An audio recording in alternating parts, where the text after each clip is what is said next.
throughout the ages, these Yes. elite groups Yeah. seem to keep this so-called forbidden knowledge and use it against people throughout time.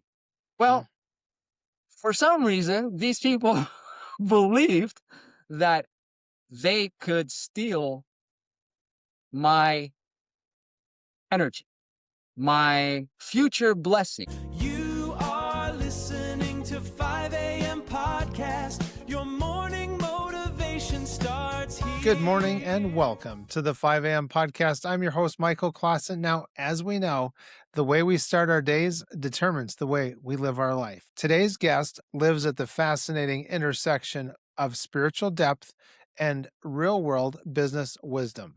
Giorgio Michaelides is a heart-led entrepreneur, author, and storyteller who has spent decades building businesses while navigating the highs and lows of the human experience. He's a mystic who understands the balance sheet and a visionary who believes the greatest success comes from alignment when our faith, purpose, and action walk in harmony. Giorgio, welcome to the 5 a.m. podcast. Thank you, Michael. Thank you for having me. I couldn't have said it any better than you did. Thank you. Well, it's great to have you here. And ladies and gentlemen, we're just going to dive right in. We could talk about the matrix and the world system versus maybe that heart, spiritual mind of Christ, other mindedness that we're actually seeking, but we don't always know that we're seeking that. Can you describe how this heart-centered entrepreneur is in your mind? And we live in this world that often rewards ruthless efficiency. So how do you protect that heart-centered attitude in business without losing even a competitive edge? Well, I wasn't always like that, obviously. I've passed through all those stages of being ruthless, of being every name you can apply to it. You know, I've been there. I felt Yeah. it. Leading from the heart means leading from the heart in every stage of your life, not just being an entrepreneur. But since that is your question, I would say that you have to do right by others through your business. You make sure, as an example, if you have somebody that you're grooming to be a manager, you're not going to break them down. You're going to give them the best knowledge you have. You're going to groom them to be the best version of themselves. So you're leading from the heart, not just your mind. Right. Yes. And we give names to a lot of things: sickness, disease, good things, bad things. We name, a carpenter probably names his tools.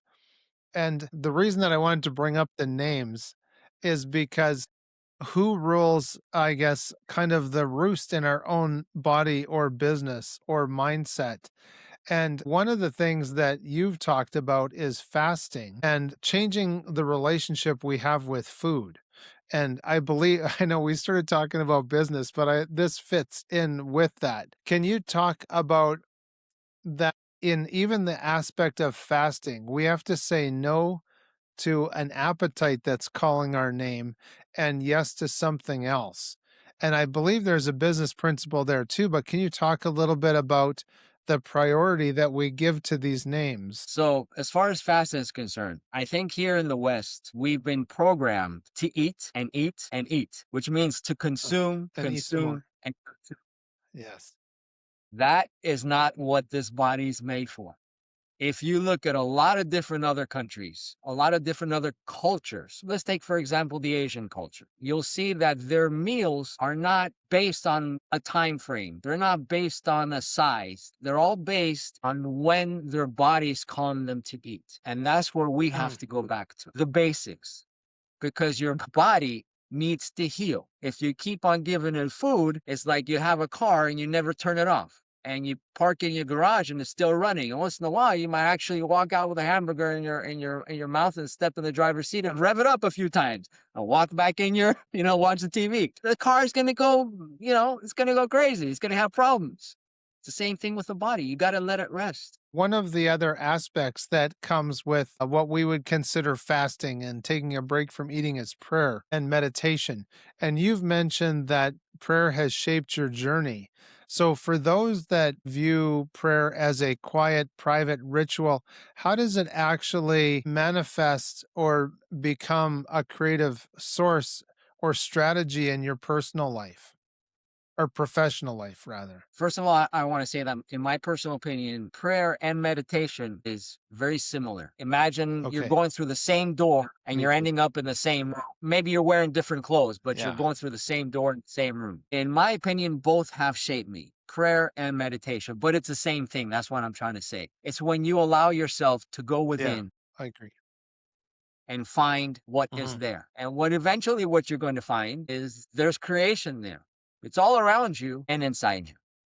And you can talk to the creator. Mm. You can decide things together. You can ask for things. You can have a conversation as we're doing now. And many people have figured this out and they're actually doing it. And their lives have shaped into something miraculous on a daily basis. Not everybody might have experienced the need to develop prayer and meditation and fasting, these disciplines that have an impact on the spiritual and the physical working together. Was there a moment in your business journey that really forced you to rely on the spiritual component of life instead of the physical and willpower? Yes, yes, there was. I mean, I've done a lot of jobs in my life, and I've also had a lot of businesses in my life.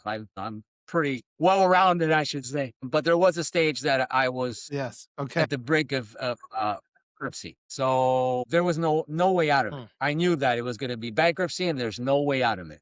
And every business I had to go down that route, including my own personal finances. I was in the hole maybe close to $1 million, and it wasn't looking good. Wow.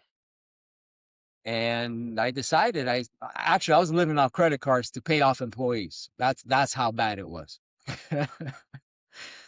And then I said to myself, I'm either gonna go down that route and go through bankruptcy, which, it's not a bad thing. I mean, if you have to, you have to, and you can start all over again. Many entrepreneurs have done it. Our own president has done it multiple times. But Yes, that's right. it Yep. brings you back. It brings you back. And that's how I saw it. I was going to take steps back. So I started praying with intent and asking for help and guidance. And help and guidance came Mm. in ways that I didn't imagine, but I've been fortunate enough to see a lot of miracles. I think all of us have seen miracles, Mm. but some of us dwell on them and say, hey, that was a miracle. And you actually stop and think about it. And you're like, wow, it was really a miracle. And other people, they don't think about it. They're just like, continue with their everyday life. But I think I was conscious enough through a young age to see the miracles and stop and think, what's going on? There's something unseen here that's creating these miracles that are not logical.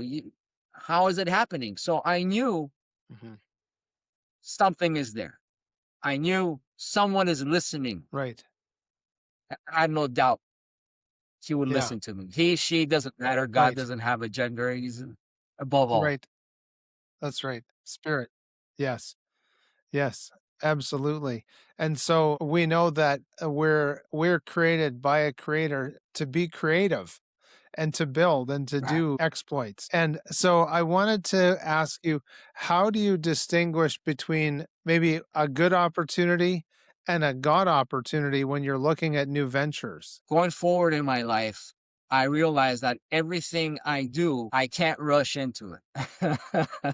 Nothing good has come out of that one. So I always ask. Yeah. Internally, externally, it doesn't matter how you want to pray, how you want to ask, how you want to have a conversation with the one true source, our creator. But I always ask, is this right for me? Should I do this? If I, get the right response, I'll go with it. If I don't, I don't. I'm not alone. That's what I'm trying to Yeah. say. I'm past the stage of doing things alone, because doing things alone, meaning not Right. being connected, you just bump into the wall. So I'm tired. My head hurt hitting the Yeah. wall all the time. Yes. Right. And having that let's say that extra set of eyes and wisdom to guide us through things is of utmost value.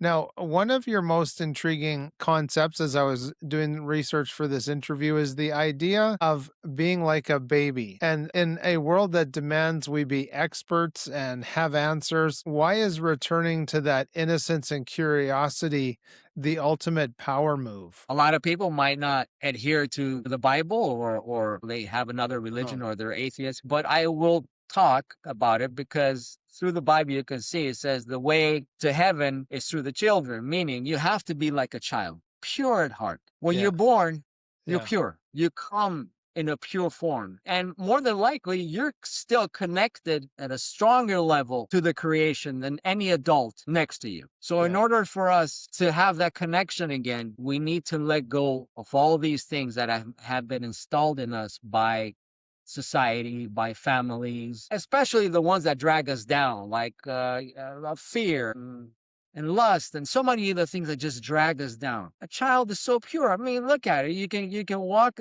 You see a child walking in the playground. He walks up to another child. You want to be friends? You want to play? Yeah, let's do it. Simple. Yes. Yeah, that's so good. And there is that, as you were talking about the child and their spiritual connection that they have, I was thinking in terms of, it's kind of like as we age, we get dreams. We might get visions. We get these spiritual experiences in our physical body. And as you were talking about that child's spiritual connection, I was thinking of the benefits of having dreams in the night when everything else of the world cannot break in and interrupt the spiritual signal from our creator. But then can you talk a little bit about once we get the message from prayer or meditation or our dream life, how do we go to implement that into the reality that we see around us? You need to have faith. You need you need to walk by faith. Hmm. If you have an answer to something and you're trying to implement it and you see it's so difficult, well, you got to have faith because that message was given from the creator of all. So if he says you're going to do it, trust me, everything will open up for you to do it. But you need, a lot of Yeah. people bypass this. Nothing happens from the creation if you don't ask for it. We have free will. If you need help, if you need Mhm. anything, you need to ask for it. Then and only then help will come. Sometimes it might come for other reasons. Unknown. We've seen it many times. But in general, you need to ask. And then you need to have faith that what you ask, what you heard is going to happen. Yeah, that's right. There's another recent episode of 5 a.m. podcast that will be out right around the day that yours comes out with Rabbi Damien Eisner. And he and I were talking about how when the priests were going to cross the Jordan into the promised land, the waters never part until they took the steps to go in up to their waists. That's right. We have to enter in with that expectation and faith and vision. Giorgio, somebody, maybe they're a professional. They've got 20 or 25 years under their belt in their career, and they're really looking for a fresh start. And maybe they've had a spiritual shift, and they know they want to have a different mindset and mentality. They don't want to throw away all their hard-earned experience, but how do they take that first step towards that fresh start? A fresh start in what? In life? In business? In what? In business, if they want to get out of the cubicle prison and matrix. Okay, so they're actually working for somebody and they want to create their own business. That's what you're asking. That's right. Yeah. Yeah. And they might not be able to put words to it yet. They just might know that, the mindset is tingling and the spirit is restless. Yeah, it's great being able to create something on your own. It's part of the creativity you said before. But you need to do the work. You need to do the footwork. If you ask for the guidance and the guidance has come, it will guide you. But like you said, we need to walk. We need to do that footwork. So footwork would mean you have to do your due diligence on a business idea you have.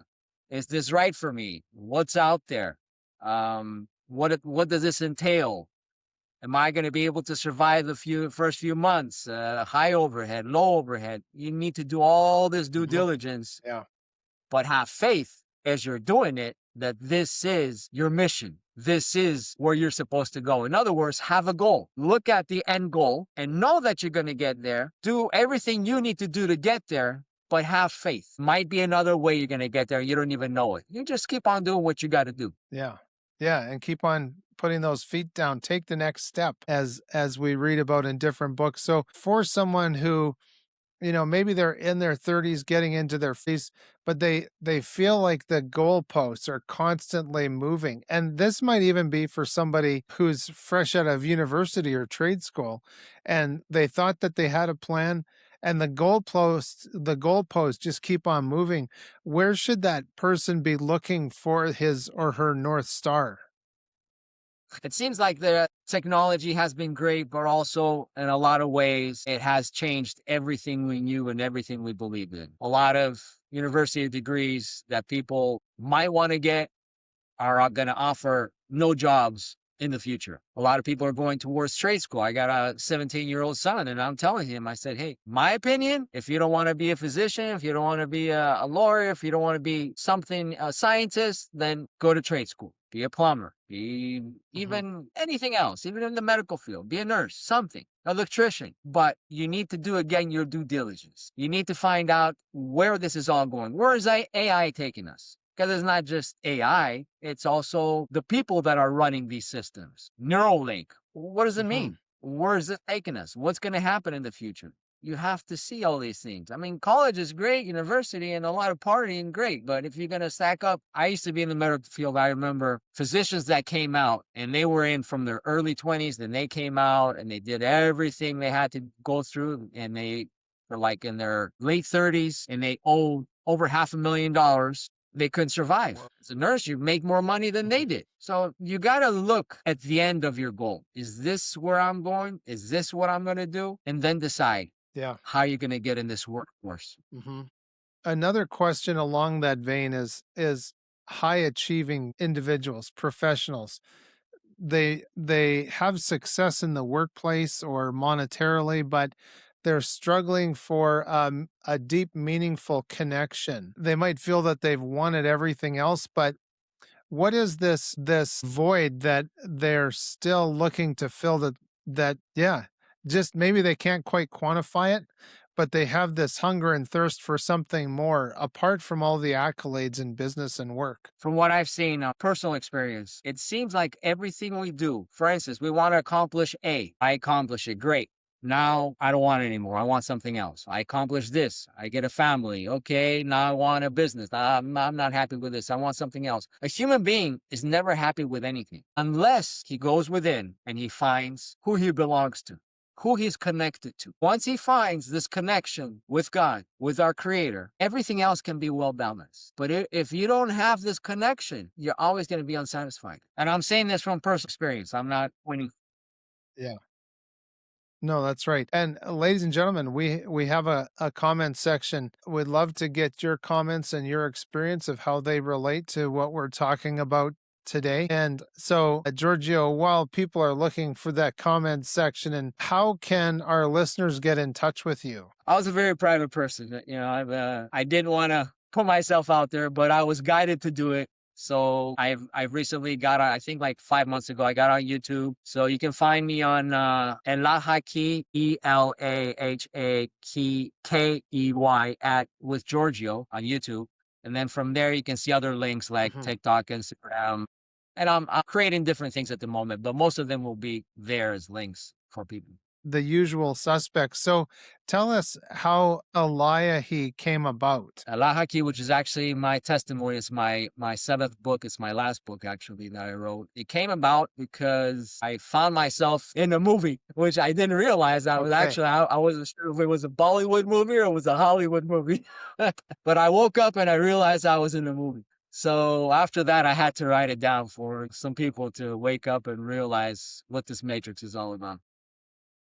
And then can you walk us through what that key in the name actually unlocks for someone feeling stuck? Yeah, a very good question. So that's the name. Allah in ancient Aramaic means the God, the creator. Key is just a key that I added because it's the key to our creator. And what it actually means is through my difficulties and my struggles and all the ups and downs, especially this last year and a half that I went through, I never stopped praying. I never stopped meditating. And in one instance, through my prayer, I was given a routine, I should say, or a way for me to relax, a way for me to use some type of energy that's around us. That way, I named it Allah because I believe it came from the Creator. And this is a way that eventually I'd like to share it with people. It's a method. It's a way for them to feel better. What would your definition of success have been 5 or 10 years ago versus today? 5, 10 years ago, easy money. 5, 10 years ago, that's material success, right? I don't think I talk to my old Right. self. Walk by the street and I look at him. Nowadays, Yeah. nowadays it's definitely having this connection with the source, with God, and for me on a personal level, family, person by your side who loves you and appreciates you, just family, and being able to help people.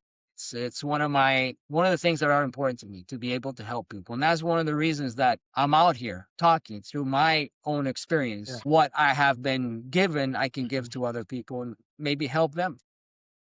Right. Yes. Now I got to circle back to the movie. Was it a literal movie set that you were on? Well, no, it wasn't a movie set, although it could be. It could be. What kind of Okay. details do you want? Well, I'd love to hear the story. I've worked on a couple of movie sets in the past, and it can be a little bit disorienting when you're there with all the commotion and the mess and the cables and everything. But I'd love to dig into that statement a little bit if you can shed some light on those details. Well, it was metaphoric. It was metaphoric what I was saying, but it really Okay. felt that way.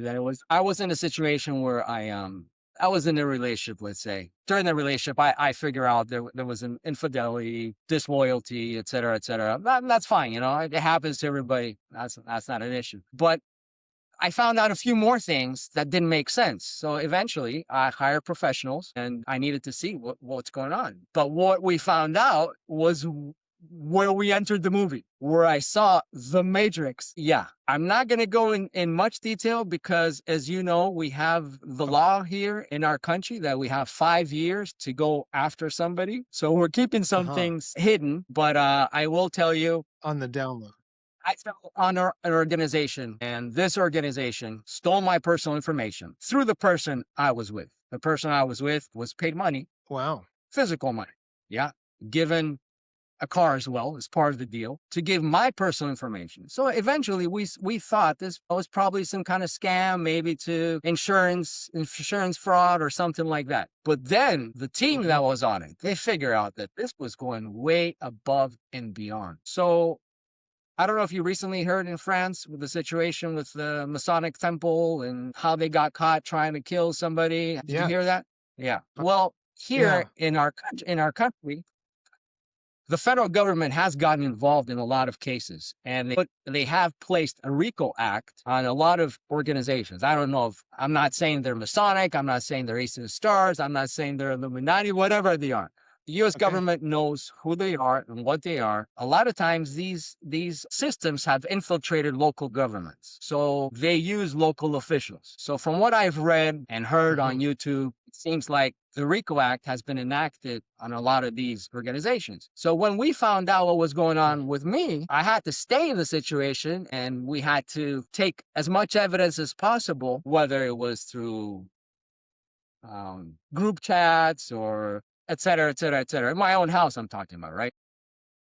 Yes. Okay. It seems like this organization, this is esoteric now. Now we're going to another level. This is why I was shocked. Yes. But a lot of these organizations believe, let me take a step further, a step back. Throughout time, if you read the Bible, or it doesn't even have to be the Bible, like Brahmaic religions, this is known throughout other religions. Yeah. We talk about the fallen angels. I've seen one of your shows that discussed it, correct? We know that the fallen angels have given knowledge, forbidden knowledge to people. Throughout the ages, these elite groups seem to keep this so-called forbidden knowledge and use it against people throughout time. Well, for some reason, these people believed that they could steal my energy, my future blessings, or whatever you want to call it. It was just crazy. But like I said, on a spiritual level, people can reap what they sow because there's karma. You Yes, put they out will. bad, Yeah. you're gonna get out bad. It's as simple as that. On a physical Well, and level, I think that's yeah. there's Sorry, rules, go there's ahead. regulation. You can't steal people's information. Mhm. You can't try to put things in their food or their drinks. There's a lot of things. So we have all Yeah. this evidence. We got 5 years. Right. If necessary, we'll deal with it accordingly. But I did get Right. myself the hell out of there. Yeah, and I bet you did. Yeah, well, once the light comes on, I think back to an apartment I had. Once you turn the light on, all the little critters go running away. But ladies and gentlemen, just think of the movie Monsters Inc. You know, they were stealing energy from the children. And there's a lot of that stuff going on. And there's a fellow by the name of Dan Duvall that talks a lot about this. We have a physical temple for a spiritual body. And we have spiritual forces, good and bad, on this world on different levels and planes. And we can even read in the Bible very small, obscure references, especially in the book of Revelations, of people trading other people's souls. And so it's a very deep subject, ladies and gentlemen. That's Yes. why we want to know who we're anchored to in the spiritual realm. I mean, you can even go into how it talks about um, you won't know this if you're reading Ecclesiastes. I believe that's where it is. It talks about the silver cord, and that's even connected to those who astral project. They have a silver cord, and some might say there have been famous people whose cords have been severed while they've been traveling somewhere, which means they can't make their way back.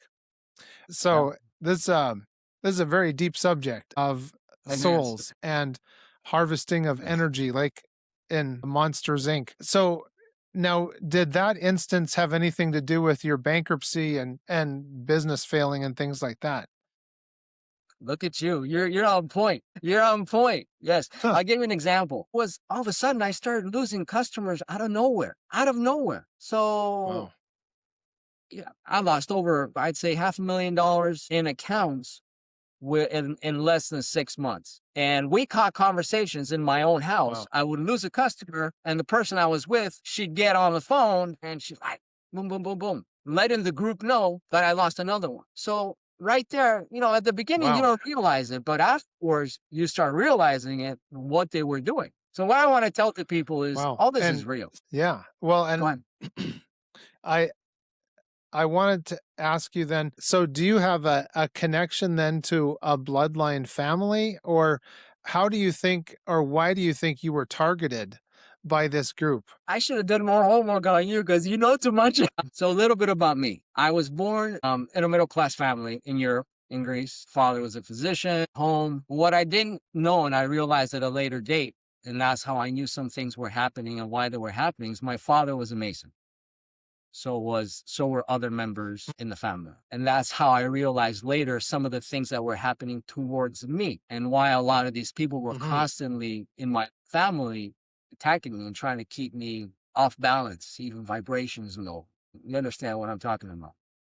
But throughout Yep. my life, Yeah. even as a small child, I've had a connection with God, which I thought was normal, but I guess it wasn't compared to other kids my age. But for me, it was normal. And I think everyone has a mission. Everyone has some type of light Mhm. on them. Obviously, Right. my light irritated somebody because this Mm. isn't the first time I've dealt with these groups. I've dealt with them in Europe. I've dealt with them in Arabic countries. I've dealt with them in Cuba. I've dealt with them here in the US. So it's not the first time. And I think it has to do with the mission I've come here for. And that is to help Mm. people go back and reunite to who they are, their inner child, so they can, again, find the divinity and find God. Yes.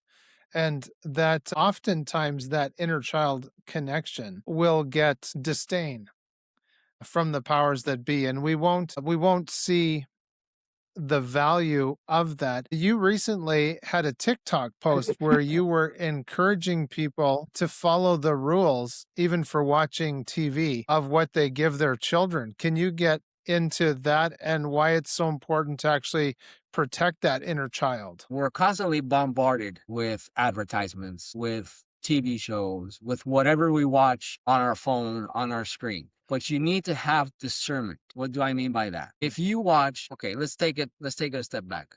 We're all vibration. We're all obviously matter, molecules, atoms, and we vibrate at a certain frequency. And that's why we're here. And that's why we can touch the table and sit on a chair, right? It seems like the powers to be, what we call the so-called elite, which they're not elite anymore because people are waking up. They want us to remain at a lower vibration, at a lower Obsolete. frequency. And if we keep on watching movies and shows and anything that brings our frequency down, which can be violence, can be anything you can imagine that brings you down. It's a slow, heavy frequency. You cannot rise to meet God. You cannot rise to meet the divinity inside you. And that's what they want. They want to keep us down, easily controlled. That's the matrix. Yes. Yes. And so many shows will illustrate this revelation of the method, as has been said. And it goes again to the soul trading. And so the both sides of this spiritual battle know about the end of days. They know it's on people's minds. And they need to keep people's spiritual vibration and awareness depressed. So they market the 7 deadly sins as entertainment. And they're able to, as you say, keep the vibrations down. But they can also harvest our energy. And if they can't harvest our energy, they want to keep it down. This is why we need to be very careful what we let in through the eye gate and the ear gate. Giorgio, I wanted to ask if you have ever heard of Elizabeth Nixon. She wrote The Monkey Puzzle Tree. I haven't. Okay, I'll send you the link because you would probably like to read some of her things. What you're describing of your situation, how have you protected yourself since this was revealed to you that this was going on? Well, I took myself physically away from the situation. I removed myself physically. That was the first thing. And I didn't do it by myself. I was guided to do it. It was an incredible moment of push guidance, like do it now. I left. I left my house. I left my clothes. I left everything, just ran off. Once I did that, I put myself in isolation, not because I wanted to, but because I was guided to do that. And through isolation, I started doing whatever I was guided to do, which was concentrate more on prayer, meditate more. I've been a Reiki healer for over 20 years. I did that a lot for myself. I changed my diet. I stopped all processed foods. I'm a barbecue guy, but I stopped meat. I still eat fish. I try to live as much as I can from the earth, meaning whatever comes out of the earth is what I will try to put in my body. I know the reasons metaphysically why that I was guided to do that, but on a physical level, it was also good. It was also good for me. I shut down a lot of people that were just noise or had no good intentions. And like I said, I went into what you would call a hermit mode, I guess, right? I became kind of a hermit because I was building. And I was building my relationship with our creator. And through this relationship is how I'm able to come here and smile and be good and say, I was given this knowledge and I want to give this knowledge to people. But that only happened because of the problems and being able to go within myself and heal myself. So then would you consider yourself a targeted individual? Since a young age, yes. Yes. Let me put it to you, because you said if I consider myself a targeted individual. I didn't know I was targeted until later on in my life. My oldest brother told me something. I had some memories of it, but I was very young, obviously in a crib, so I couldn't have been more than 1 or 2. I remember blood. Not nice to say, but it is what it is. So I was actually beaten up in the crib by my own father. My older brother told me. I remember slightly some things. Later on, I realized that there was a reason for that. And you know what the reason is. It's to keep you down vibrationally. Yeah. And so was there a history of military service in your father or your mother's family, or government service? Like I said, my father was a physician, but he was in Greece. And in Greece, you're mandatory 2 years back then, at least, but not he didn't work for the government. No. Right. Other than being in the medical system. It was, looking back, why do you think that you have been targeted personally? I think it goes back to what you discussed, that these groups are able well, let's just say it differently. Most of them hide behind these organizations, or some of them hide even behind churches, unfortunately. People don't know it. Yes, They hide unfortunately. behind good deeds. We'll help you get a job. We'll give you money. Just be part of the group, etc. But that group is every bit satanic as you might think, as you can imagine. They practice a lot of occultism, and they do a lot of rites that are offerings to deities, sacrifice animals. I mean, if we can get them for abusing animals, we would have locked them all up. But unfortunately, we can't do that.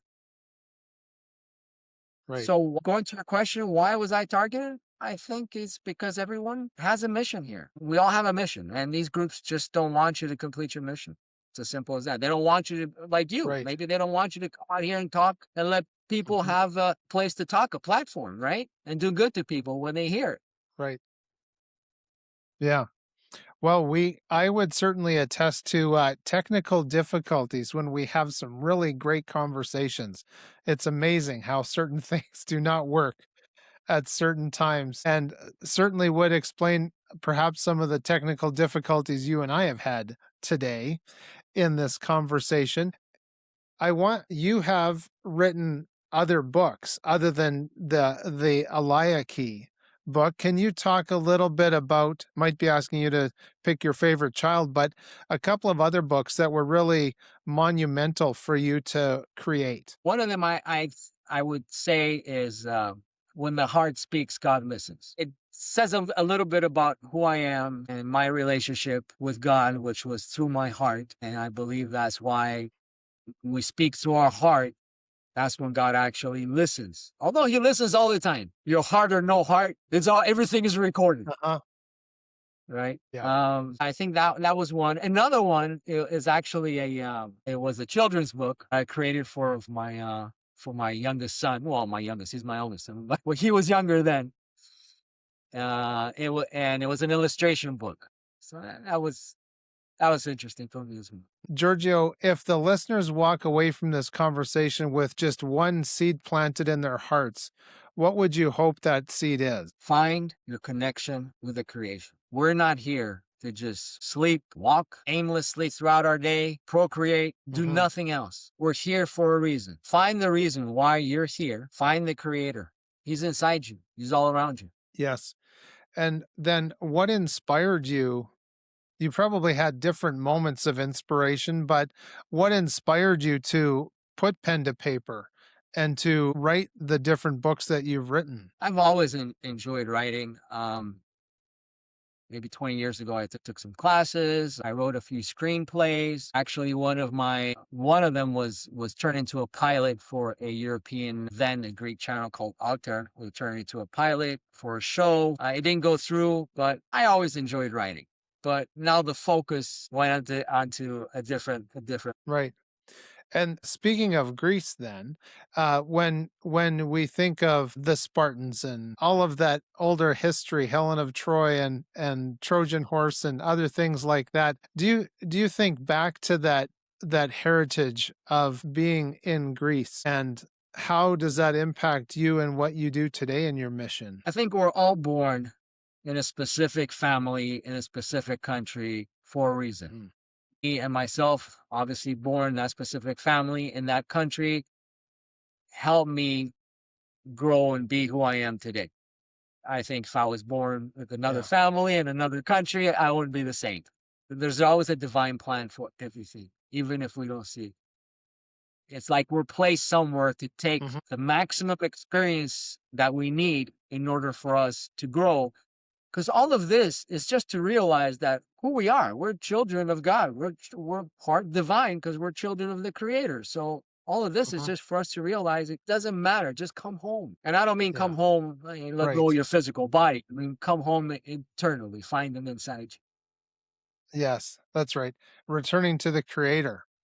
And I think one other thing you could probably speak to, well, ruffle some feathers. And speaking of the Greeks, of how even Cleopatra, considered who she was in the Egyptian dynasties, of course, being Greek herself. To me, that speaks of the deception that we always face, of certain things are named what they're not. Like we talked about names, we like to give names for things when we started this conversation. Can you talk a little bit about honing that discernment? So when those false names or false ideas or entities come to us, we can determine good from evil. But first, I want to make a comment. Not many people know that Cleopatra is actually Greek heritage. She's a descendant of one of the generals that Alexander the Great had placed there. Not many people knew that. You're very well versed. Yeah. Yeah. Now, in regards to your question, yeah, and history repeats itself a lot of times, doesn't it? Sure does. Yes. On your question, what we do every day, the way you walk, the way you talk, the way you mingle with other people, the conversations you have, everything you need discernment. A lot of times, even now, I'll be frank with you, before the show, even during the show, you ask me something internally, I would ask, should I say this? You need discernment. If you have I the do that too. connection, Yeah. so you see? So you have the connection. If you have the connection, you're never going to be wrong about it. If we go back to That's right. the 7 deadly Yeah. sins, I've done them all. I think, except jealousy. I don't think I've ever been jealous of anything. But everything else, I've pretty much done it. And that's why I can talk. And I know that those are gateways for lower entities to enter. They're gateways for things to go wrong in your life. So you need to use your discernment. Say no, no, no. It's a beautiful word when you know how to use it. It is a powerful word. Yes. We love to talk about the power of no on 5 a.m. podcast because getting up in the morning, if you think of the Hebrew tradition, their day starts at sunset. Here in North America, of course, we think it starts when the sun comes out. And one of the things you need to live a principled early morning lifestyle is to be able to say no to people when they want you to do something that's going to impact your next day. So being able to have that mindset of discernment and to search for the higher vibration things like love. And just from what we're talking about of just taking the 7 deadly sins of being able to say, no, I don't want to do that. And fighting against those more fleshly desires. Can you talk a little bit about that struggle of why there is the benefit to say no to those things that appeal to the flesh, but not to the soul or spirit? Sure. Let's just stay with one of them. Let's talk about lust since you mentioned that. And I said I've big been one. there, right? I've been there. Most of us have, right? Yes, absolutely. You're opening yourself up to a lot. The more partners, whether it's one night stands or you just, with people in and out, the more people that you exchange this energy you're opening up yourself to, the more problems you're going to have in your life. This vessel is sacred. When I mean sacred, I mean sacred. It was created by the creator of all, given to us to house our soul. He gave us the breath of life so we can experience this. If you're sharing it around with everyone else, all you're going to do, either get yourself possessed by some type of entity, or you're going to carry everyone else's problems with that exchange of energy that you're doing. Yes. That's where you need to use discernment. Yeah. I'm not saying there's nothing wrong with sex, but have sex with the person that you will love, honor, love, one person. Period. Yes. And when we read historical books, whether it's the Bible or other historical works, we'll find out about the temple prostitutes and the orgies that they would have. But the reason that they needed to have those is to bring down to dilute everyone's spiritual energy amongst the group, but also in order to create babies to have enough for the child sacrifices that they would do at that time. And there was a great benefit in the Victorian European era of women keeping their ankles covered and people having those morals specifically to that, if we're talking about lust. But I would love to get your comment on this. I have a theory. It's a thought in my mind that every one of those 7 deadly sins has a specific part of our life that it destroys. What are your thoughts on that? Yeah. You're absolutely right. You're absolutely right. And if we go more into the esoteric, you'll go to the Sanskrits or to the Hindus, the Indians, and they refer to the seven gates. Or maybe some people in the West they think that the seven churches named in the Bible are the seven chakras that the Indians talk about. But I'm not here or there. But those are seven energy centers. Now we have more, obviously, but those are the main ones. So if you touch one of them, let's say I think it's the first, your sacral chakra. It's the first, which has to do with everything here, has to do with your sexual drive, has to do with some type of manifestation as well, if I'm not mistaken. It will affect everything else once you pollute it. Nothing else will function properly. Your heart will shut down. Many other things will be taken place. Everything needs to flow properly. The energy needs to flow properly. So morals and values that are placed upon us by religions, why all religions have their morals and values, they work very well. Now, and for the past 20 years at least, they've been trying through the mass media to destroy our morals and values. Why? To bring us at a low vibration and to easily control us. Yeah.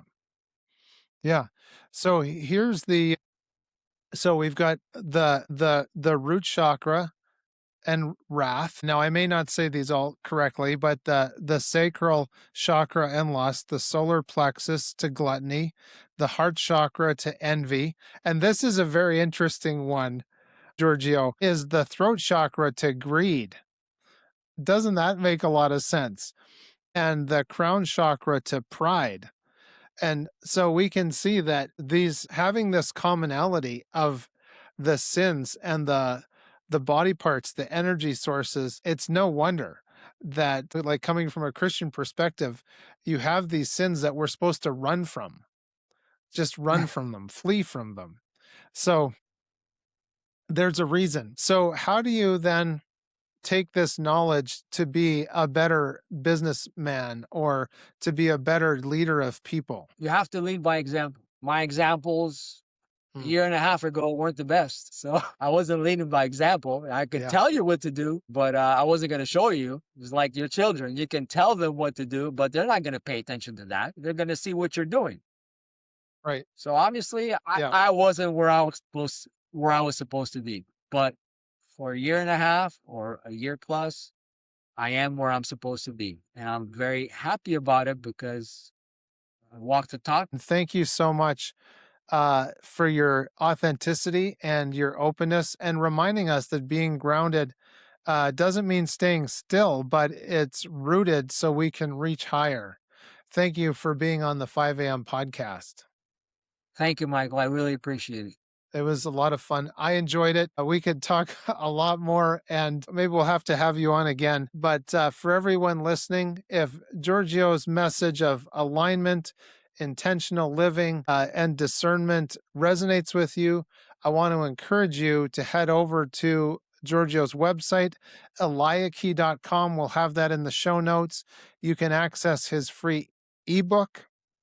You can read his latest blogs and join his growing community of like-minded people who are committed to growing spiritually and leading with heart.